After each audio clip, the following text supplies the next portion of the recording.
Alright, hello friends, and welcome back to a new series for our life, Beginnings and Always.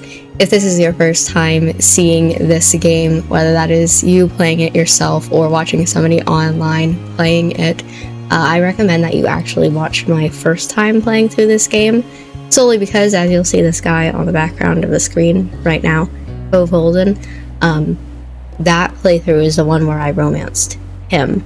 In this playthrough, we're going to be romancing one of these side characters, so if you've never interacted with this game before, don't know anything about it, you should probably go see me romance him. But I'm really excited for this playthrough. This is going to be the playthrough where we romance Baxter, and I'm just really excited for that. I know a little bit about the guy, but I don't really know everything. And I'm excited to see the details, excited to get into this again. And if I'm being completely honest, I'm really excited to see Cove again. It's been a while. I miss my boy. And so we're going to hop in. I am going to be playing with character voices this time. We didn't do that last time because I wasn't too big into them, but debating. And then I don't know where exactly it pops up, but I downloaded the voiced name DLC. So we're gonna play and he's going to actually say my name probably. I don't know the list of voiced names that he can say, but we're assuming. Anyway, let's hop into this. I'm ready to go. I'm thinking that we're going to be friends. You know, the first time that we played the game, we were indifferent with Cove when we were in step 1. And so this time I'm thinking we're going to be friends, and then from there just like stay friends throughout the entire game. I think it's going to be interesting, but like I said, I'm ready to hop into it. Let's go, new file. Oh boy, okay. Would you like gameplay explanation sections to appear? I love that it asks you this. Are you gonna like...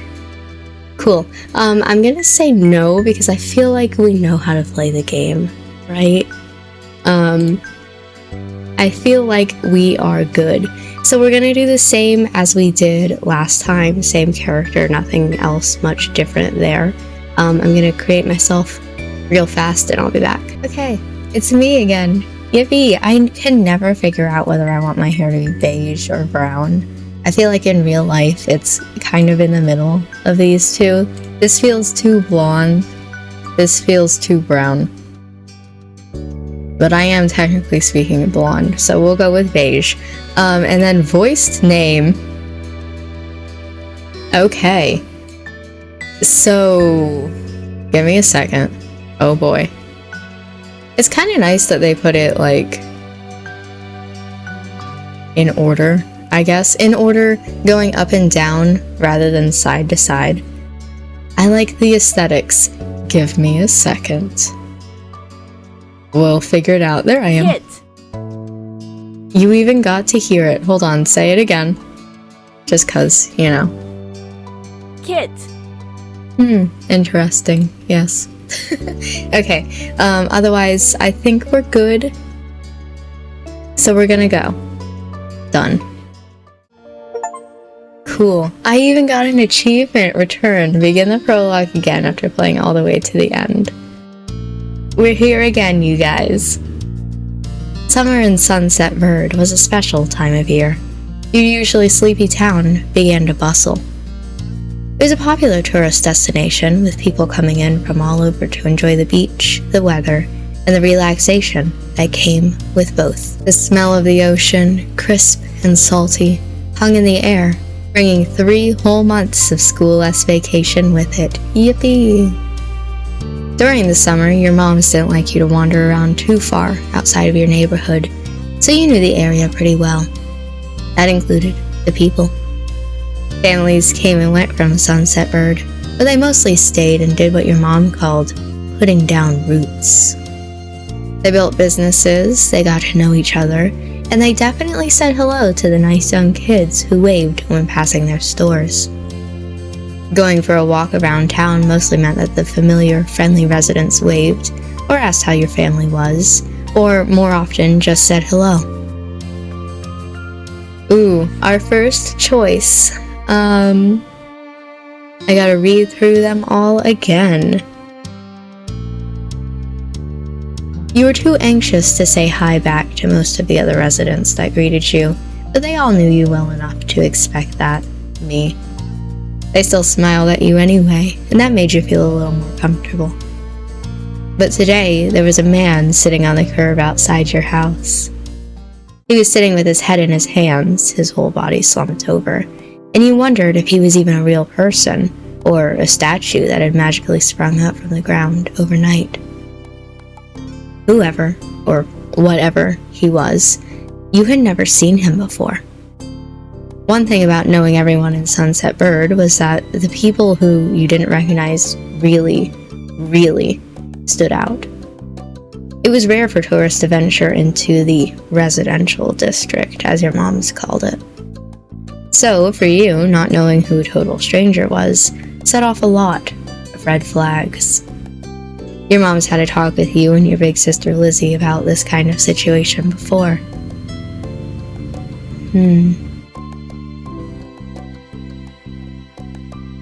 I do like this one. Some people aren't good to talk to, but other types of people can help you. That's just a good lesson. But also, I really like this. It's okay to run away if you feel uncomfortable. You don't have to worry about being polite. I like that one. You weren't sure about this man yet. I don't want to know. I mean, I know who he is, but we're playing as me, and I don't want to know. Perhaps a bit scared knowing that he was blocking the way to your front door. Yes. You slowed down, your mind racing for ideas on how to get past him unseen, but it was too late to escape. There was a split second where your eyes met, and you took in a shaky breath, your eyes darting to the sky, pretending to stare at a bird who was hovering nearby. Hey! His voice startled you and made you jump, but still, you didn't look at him. There's going to be a lot of times where I talk over the character voices, solely because I don't know when exactly they're going to speak. We'll get a few moments like that, for sure. The bird landed on top of a nearby gate post, and its black feathers ruffled against the gentle breeze. Trying to keep your eyes on it was tough, especially when the man stood up and started to make his way towards you.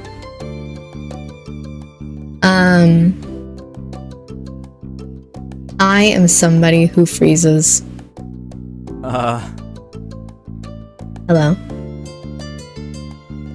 Do you live around here?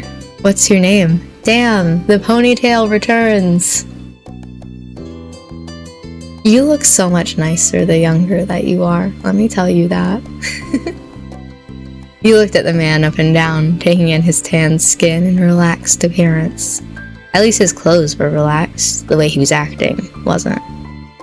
He had sharks on his shorts and a stingray tattoo, and you wondered if he was obsessed with the ocean or something. No, not him. His son. While you made your assessment, he looked at you expectantly, waiting for an answer to his question. No. If you do, he rubbed the back of his neck uncomfortably, giving you a small smile. He reached into his pocket and pulled out a clean $20 bill. It crinkled in his hand as he held it up to you. Even more confused than before, you looked back at him. Well... Could you do me a favor? Nothing bad. Sorry, I should have... Let me start over. He cleared his throat and stood up straighter. From where you were standing, it just made him look creepier. I have a son, his name is Cove, who's about your age. This guy is definitely obsessed with water. He wasn't the only person like that in Sunset Bird. We moved in across the street, see? He gestured towards the house that had been empty for a year, his watch catching the late afternoon sunlight and reflecting off the walls. The gigantic "for sale" sign was finally gone. You must be Kit Thicket, right? I met your moms earlier and they told me you were 8, just like him, so... He shook the $20 bill to bring it back to your attention, a hopeful smile tilting his lips at the corners. Can you try to be friends with the boy? Just give it a chance and you can keep this. He's a good kid. You'll like him.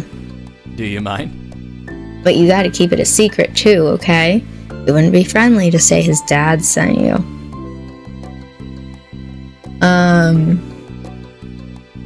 You eyed the man. What could be so bad about this Cove kid that his dad would need to bribe strangers to be friends with him? Ooh, that's a good thought. The first time that I played this, I didn't think about that. Just like, man, what a nerd. Okay. What do you say? Want to make a deal? Yes. Always. You carefully plucked the bill from his outstretched hand, grinning at the thoughts of what you could do with that much cash. Ooh. The library card. 100%. Always. You enjoyed reading a lot of different books. You could get every one you liked now. And that was just a start, you thought. The sky was the limit with that kind of amount. The man smiled at you, his eyes crinkling at the sides as he did. Great. That's great. I'll bring him by tomorrow. I wanted him to meet and greet with the neighbors today, but... well, I don't know where he's gotten off to. He laughed when he said that, but with the way his face looked, you thought he actually wanted to cry. If you see him, can you tell him to come on home? He's got a pink cast and glasses, you can't miss it.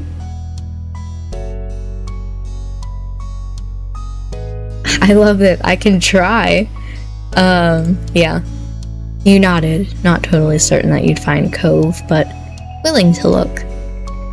The man smiled and reached out to pat you on the head, paused before doing so, then pulled his hand away instead. No, you can do it. I mean, full on, I understand we just started the game and stranger danger and all, but like, you could do it.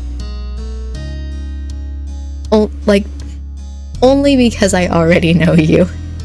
If this was a true stranger danger situation, I'd be like, heck no, but your moms are already checking around for me. Such a thoughtful group you are. Now I better go look too. Can't put everyone else to work while I keep sitting here. I thought he might come back, and that's not what's important. I have to go. Thanks again, Kit, so much. He jogged off down the street without another word. You decided to check the hills behind your house. Here we go. The first sight. Keep your eyes peeled. Where is he? The chirping of crickets in the tall grass greeted you, quiet and familiar. From the top of the hill, you could see the ocean. As you walked, you listened to the crash of the waves on the shore, and the seagulls squawking as they settled down for the night.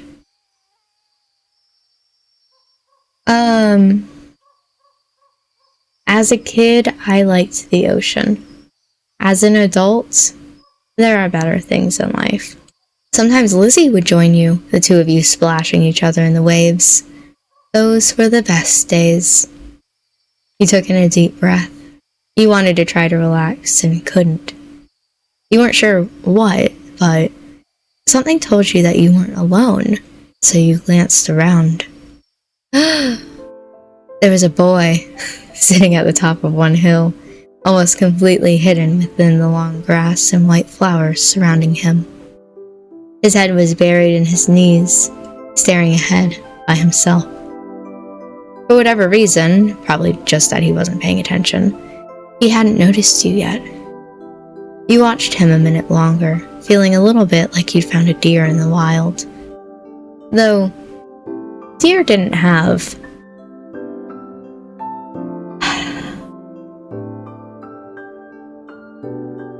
Now that I know, like, the importance of this question and that he's gonna ask later what was the first thing that I remember seeing about him, I forget what I said the first time, but, like, the hair. It's definitely the hair. But this new boy did have hair. He watched as it fluttered softly around his face in the breeze. After a few more seconds, he took a step forward, then another. Then he glanced your way. His aquamarine eyes reflected the light of the moon. You stopped, raising a hand to acknowledge him and show that you weren't scary. Hi. With a start, he jumped to his feet, his hands balling into fists at his sides. He didn't say anything, just stared at you in a strange way. He'd been crying. There were traces of tears on his cheeks and his knees, soaking the hem of his shorts, and his eyes were still shining with a few more. You'd obviously caught him off guard. His pink cast seemed to glow in the twilight, though when he caught you staring at it, he hid his arm behind his back. Something the man said earlier stuck out to you. Cove. Ah. Eyes wide, he studied you. How'd you know that? You touched the money in your pocket, feeling it crinkle beneath your fingertips. I am all-knowing. I know everything. That's a lie. Tell the truth. Okay, your dad told me who you were. Oh.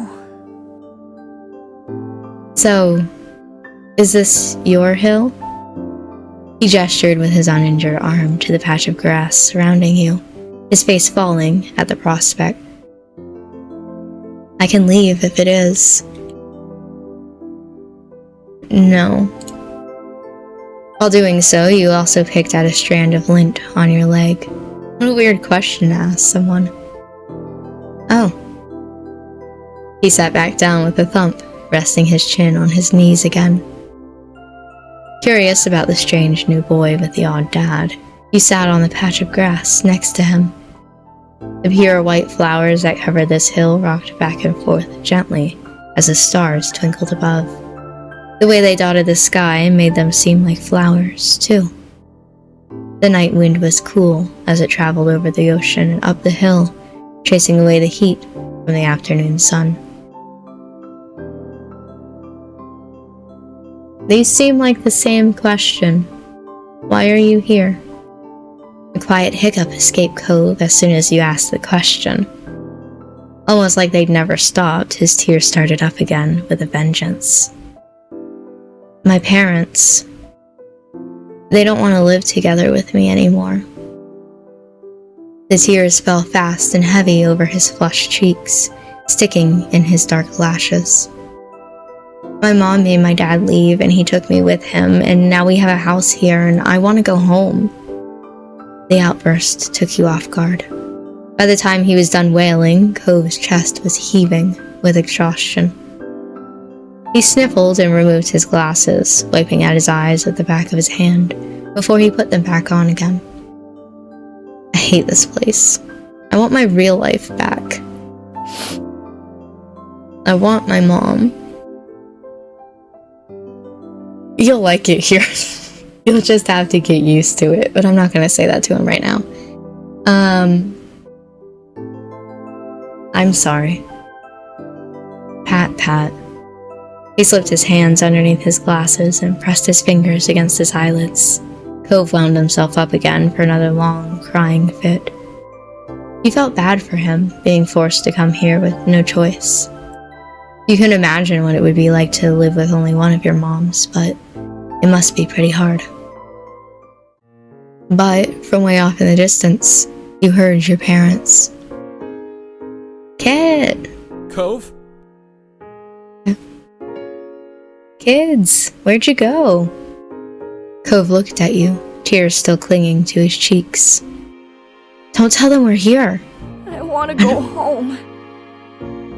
I don't want to go back to that house.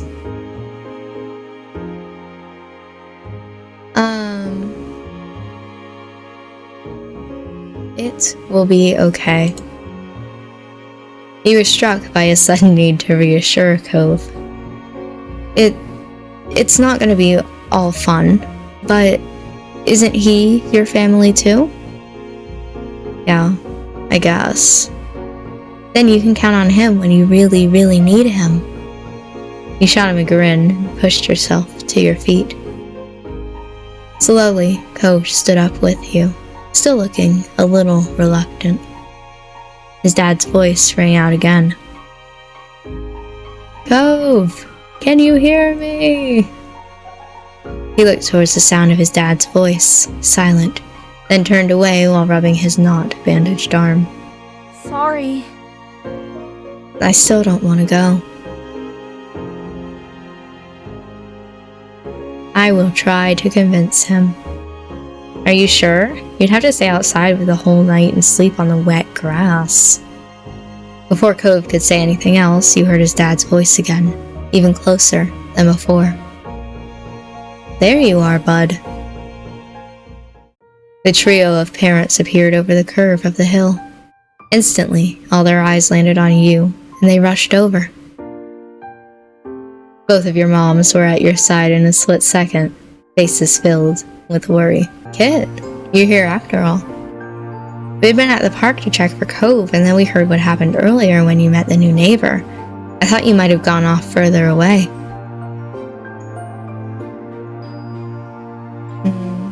No, we were just sitting in the grass. Thank God you're both fine. Were you two having fun out here? Sure. You looked over at Cove, who was wiggling against his dad's tight hug and pushing at his arms. Damn! He's good. Not in this playthrough. I like him. You nodded, smiling slightly. Finally letting go of his squirming, scowling son, Cove's dad turned to the three of you. That's a relief. Thanks very much for finding him. I really don't know this neighborhood. Good thing Kit knows this whole area so well. Absolutely. We should be getting home now. It's been a long day for us all. Say goodbye, Cove. Bye. The two of them walked off into the darkness, heading towards the neighborhood. You watched Cove's bright pink cast until it disappeared. Tell you what, we'll have a proper play date tomorrow, okay? Sure. Your new friend's dad wanted to bring him by to see you and Lizzie. How does that sound? Sounds like words. No, I mean, yeah, sure. Whatever. Both of your moms laughed, the sounds overlapping into a warm, familiar chorus. Mommy put her arm around your shoulder and led you towards the path. Satisfied and more than a little ready to go to bed after your long, exciting day, you followed them home. Our first between steps. Okay. So, like I said, we are going to be fond for pretty much this entire playthrough. In fact, like, we're never going to move up to Crush because this is Baxter's playthrough. But I think it's going to be interesting because the first time that we played, we were indifferent to Cove at the beginning here. And I want to see the differences when we're fond. And then also, going to this, I guess we're going to go with direct.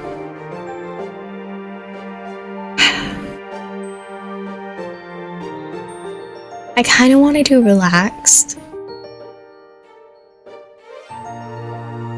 Like, thinking of me as an 8-year-old, was I more direct or relaxed?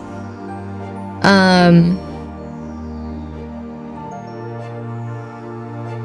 say direct. Sure, direct. I don't know. Okay. Yes. And I got an achievement for being fond. Yay. At the breakfast table the next morning, you finished your food faster than usual. Hold on, I'm gonna mess with the audio settings real fast. I'm not sure which one is going to sound better, so let me know. Did you like the background audio before this point or after this point? I just basically turned it down a little bit, the background, so that we could hear voices better. I'm not gonna really know until I edit this video and see how it sounds on YouTube, so we'll see. Trying out something new. Let me know if you liked it before this point or after. Your sister Lizzie had run out earlier to go play, but you stayed put. Today, just like your moms had promised, Cove is coming over to hang out. Yippee! Excited to see your new friend again, Kit? Damn, okay. I didn't know I was gonna be that direct. I like him. Damn! How sweet. I'm so happy he moved in. Okay. With that said, are you done with your breakfast? Yeah. Yeah, sure, yeah. With all the exasperation an 8-year-old can muster, you looked at your empty cereal bowl, then at Mom. Okay. Attitude, kid, we see. Good job. He should be here soon. Cleanup began, and then, on cue, there was a knock. It was hesitant, like the person wasn't sure they were in the right place. Still loud, though. We need to get a more obvious doorbell. I know. Kit, could you get it? Wiggling out of your chair without really pushing it back, you made your way to the door. Hey, Thicket family. Thanks for having us. Mr. Holden, as your moms have called him, and his son were here. Cove looked different in the bright lighting of your living room, and when he wasn't crying. With his dad standing in front of him and Mom and Mommy behind you, you and Cove looked at each other. Pleased to see your new friend again, you smiled at Cove. He smiled back with some hesitation. Yay, we're friends! What bracelet am I wearing? Ooh. Let's say crystals. That's fun. Mom, we're going to go play in my room. Your guest blinked, but didn't protest. We're playing in my room, Cove. Okay. Take care. Let us know if you need anything, you two. Have fun, kids. See you. Later, son.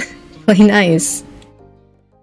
You led him to your room, puffing out your chest a bit at the sight of your treasures. There were lots of stuffed animals, a cool bed, and a window to look out. It was a great room. You hadn't had anyone to show it to in a while, but you were really proud of it. He leans in a little closer to one of your drawings on the wall. I like this. Thank you. You're welcome. You smiled at him. You were proud of that particular piece of art, and you were glad he noticed it. He turned to look around the room a little more, studying the books on your desk and the pictures on the walls.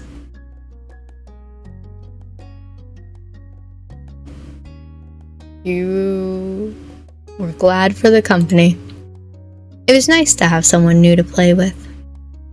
Then his eyes landed on the tiny box of beach things you collected, tucked away by your door. He took a step towards it before hesitating and pointing at it instead.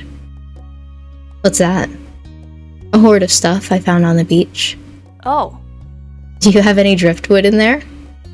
Dragging the box to the middle of the room, you and Cove flopped down next to it. I do. Look. You gestured to a piece at the bottom, still covered with specks of sand. Neat. This is a good collection. You get the sense from the tone of his voice that he wasn't just saying it to be nice or to be like Shiloh. He actually meant it. Ah, I forgot about Shiloh. I wish I forgot about him. He stayed forgotten. I still have a grudge.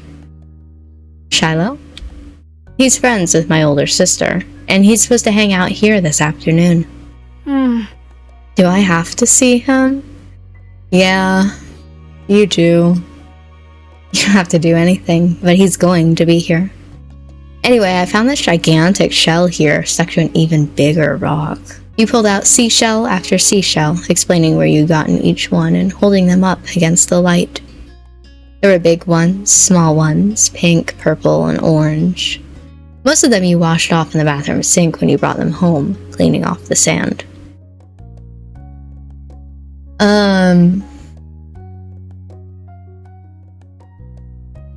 I'm gonna say I do like this one, but the collection was so huge and varied that you had lots of funny stories to tell for all of them. It sounds like me today. Apparently fascinated, either by the stories or by the shells themselves, Cove listened with what looked like the full force of his attention. Like when you almost got pinched by a hermit crab while searching for shells, and after watching him scuttle back into the ocean, you found another empty shell that was almost a twin to his home. It was a new experience to be the center of such dedicated focus. But Cove hadn't been mean to you, so you didn't mind. I don't know what that means, okay? You smiled at him every now and then while showing him your collection. Kids, come down to the living room.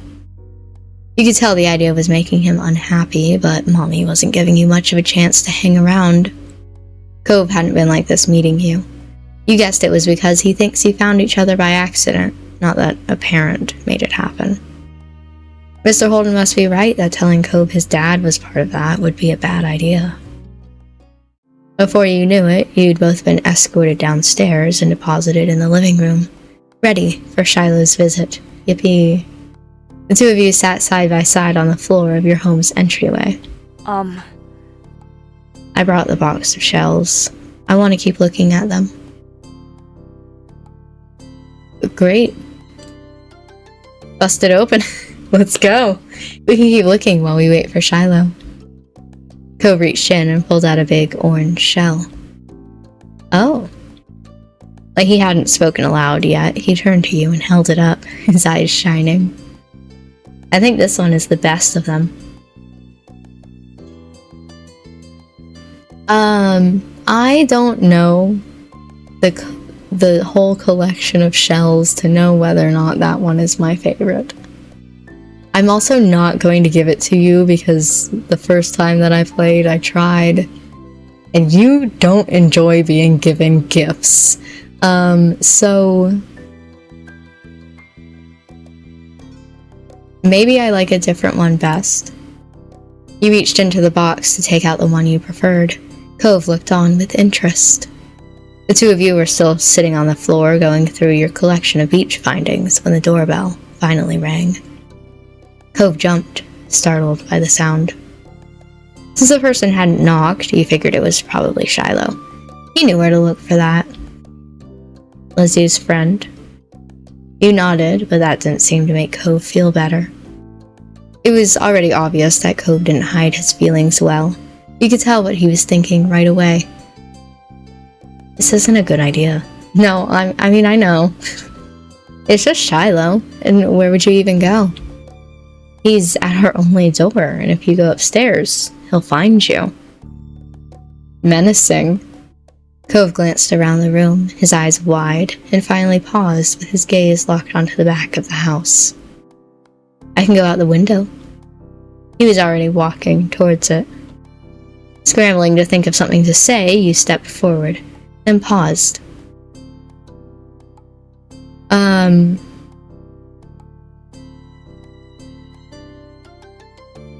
I'll go with you. Hurry, they'll see where we're going. We gotta escape now. He glanced back at you, then nodded. The two of you made your way to the window together. It wasn't much of a distance to clamber out, but by the time you landed gently in the bushes, you looked up to see that Cove was already taking off, away from the house.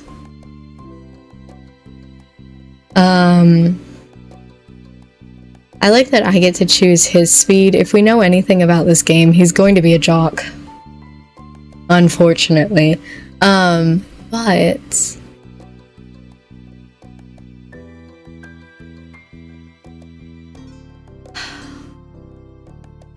I don't know that I could go fast enough to reach him. Let's say that he's fast. I'll allow him. Hey, wait up. You ran as fast as your legs would take you, grass whipping around your ankles as you did so. Cautiously, Cove slowed to a halt and looked back at you. Where are you going? I don't know. Somewhere else. I just don't want to see... Kid! You looked back and saw Shiloh huffing down the hill after you, the backpack he clutched bouncing all around along the way. What are you doing? Can I come? He must have seen you leaving out the window and followed behind. Hi! Oh, are you Cove? Yeah. Cove's a fucking giant compared to Shiloh. I'm Shiloh. Okay. Yep. So, are we going back, or are we gonna play outside?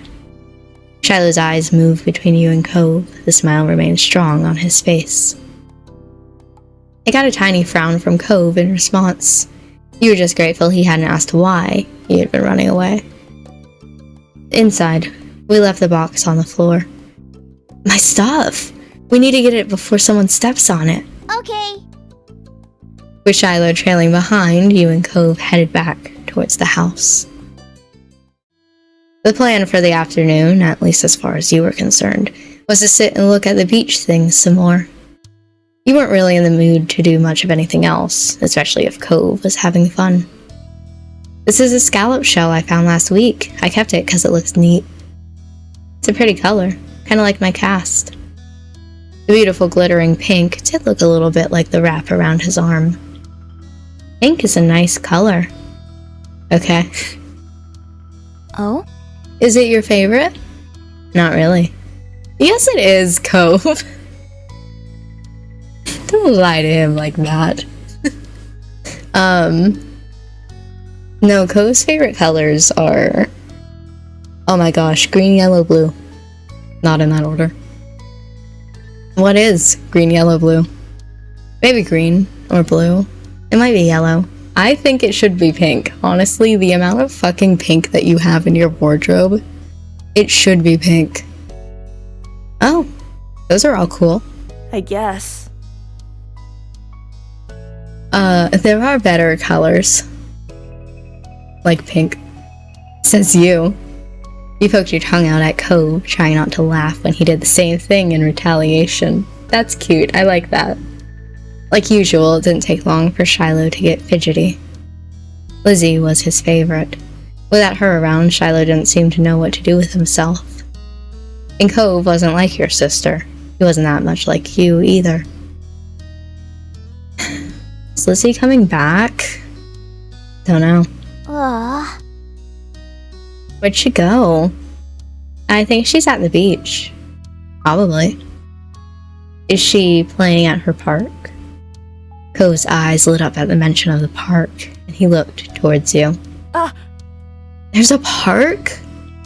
Yeah, but it's old. Can you show me? I want to go. He started getting up before you had even answered, and Shiloh jumped up beside him in excitement. Really? You do too, right, Kit? The park is fun.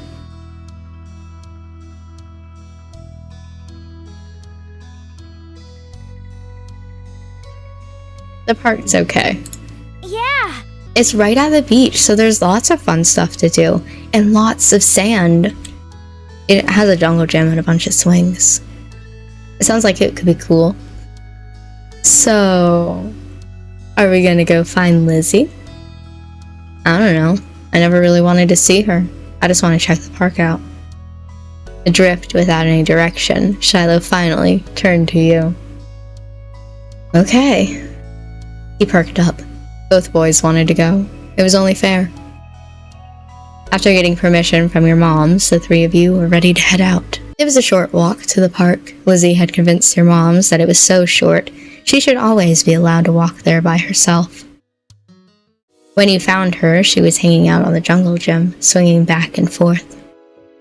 Hey, Lizzie. Her face lit up when she saw you, her big brown eyes going wide. Kid, Shiloh. Hi. She dropped to the ground and landed with a soft thud in the sand.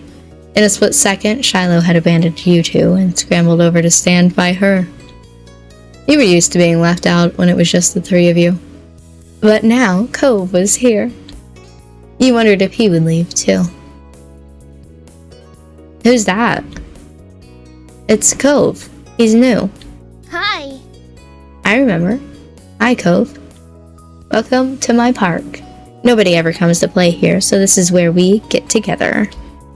She gestured wildly with her arms as if to present the area to the newcomer. While Lizzie continued talking, you took the chance to kick off your shoes and wriggle your toes through the warm sand. Nice, huh? In this neighborhood, I'm the one who comes up with the ideas. You are? Uh-huh. Yeah, I am. Who else could handle the job? Lizzie is the oldest. By a lot. My mom said your kid's age. Yeah. Oh, he said it too, damn it. Sometimes I'm really good at pausing just before that they say it, so they say it, I notice it, and I don't say it. But sometimes we say it at exactly the same time. Thought so. I'm still the only one in this group with double digits. What about other kids? Other kids? There aren't any. We're the only kids here, and Shiloh is just visiting from another place. Not even tourists really bring their kids here. Except Jeremy, but we'll meet him later. This is the land of ancients. Be careful that the oldies don't try to steal your youth. Oh. For a second, it looked like he might cry again. I want to be young forever. But something in his eyes shifted, and he looked back at Lizzie. What kind of old people? Like moms and dads or grandparents? Grandparents who don't have kids. They hate kids. Hi, we haven't done anything. Yeah, they're really bad. Not gonna lie, I've met them. They're kind of mean. You went along with her, wriggling your fingers menacingly at Cove. He sniffled, his forehead creasing with worry. Lizzie was staring Cove down, but Cove wasn't even looking at her anymore. He didn't seem to care that she was there. He went into his own head. Shiloh was the next one to speak, completely unaware of the situation. I met Lizzie and Kit in school. You'll see tons of kids there once summer is over. I don't want to go to a new school. I don't want summer to end. Shiloh looked down to the dirt. He hadn't had much luck striking up conversations with Cove. I like summer vacation a lot, too. All the building tension in the air suddenly vanished when Lizzie laughed. At Shiloh's discomfort, at how weird she thought Cove was, at something else entirely you didn't really know. But she laughed, face scrunching up. Okay. Welcome to Sunset Bird Cove. Take a seat, put up your feet, and get used to it. Is that how you're supposed to pronounce ooh-ah?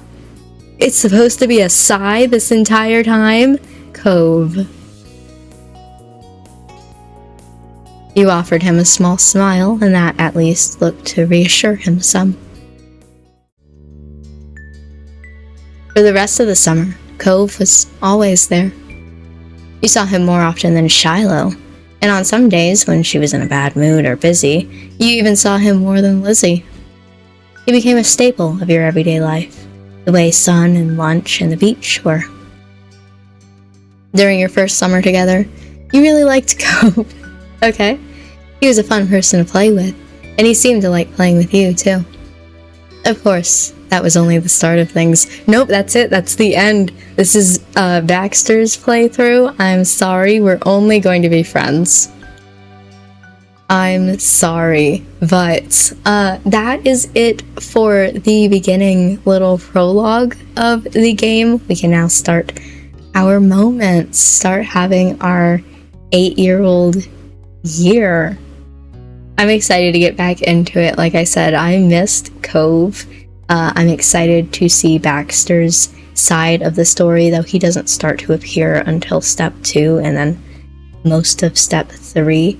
A lot of this, if you watched my very first playthrough, is going to be kind of the same things. I mean, we'll have the difference of being friends with Cove in step 1 rather than indifferent to him, and I'm excited, especially in Sleepover, Supposedly he actually stays the night if you're friends. Wild. Incredible. And then a few, notes here and there as I say something stupid, like, nobody ever brings their kids to Sunset Bird. Except for, like, Jeremy, but he doesn't count. Or not liking Shiloh. Yeah, I'm excited to get through this playthrough with you guys. I'm excited to meet Baxter, see his whole story. I'm just excited to interact with the characters again. I really like this game. I think it's really fun, cozy, and I hope that you are going to enjoy this game as well.